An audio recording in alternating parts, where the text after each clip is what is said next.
There's a saying that goes, what you say behind someone's back reveals more about you than it does about them. And let's face it, gossiping has become an insidious part of our daily lives. We talk about it in the break room, on social media, and during casual conversations. It's almost normalized. But what if I told you that gossiping isn't just harmless chatter?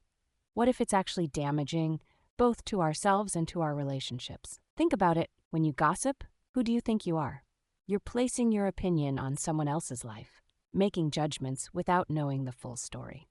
You're painting a picture with broad strokes that ignores the nuances, the complexities, the very essence of who that person is.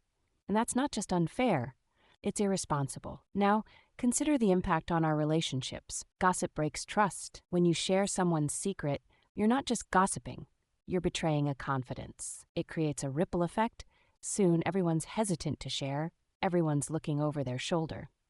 The community, whether it's among friends, family, or at work, no longer feels safe. Trust is fragile, and once it's broken, it takes a long time to rebuild. But it goes deeper than just betrayal. Gossip fosters negativity. It thrives in an environment of judgment and resentment. Instead of lifting each other up, we're pulling each other down. It creates a toxic atmosphere that stifles our potential for connection and understanding. You start to notice that conversations become less about growth and more about tearing down what's around us.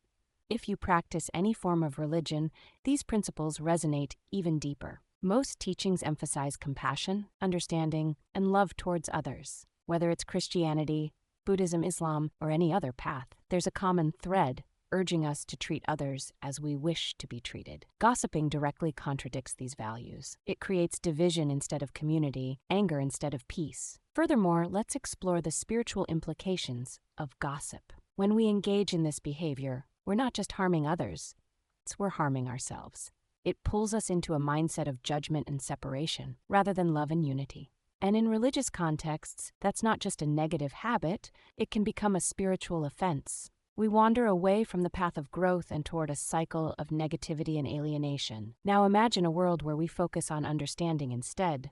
What if, instead of gossiping about a friend's misstep, we offered support? When we embrace empathy over judgment, we not only uplift others, but we enrich our own lives. We create stronger bonds and a more supportive community.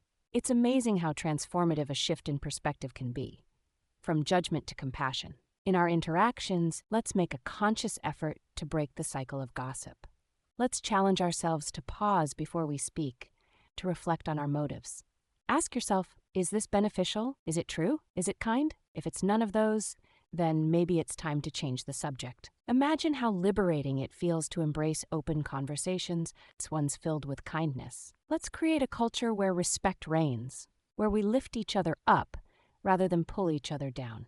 So, I invite you to take a stand today. Make a commitment to yourself and to others. Be the person who chooses understanding over judgment, kindness over cruelty. Our words hold power. Let's wield that power wisely.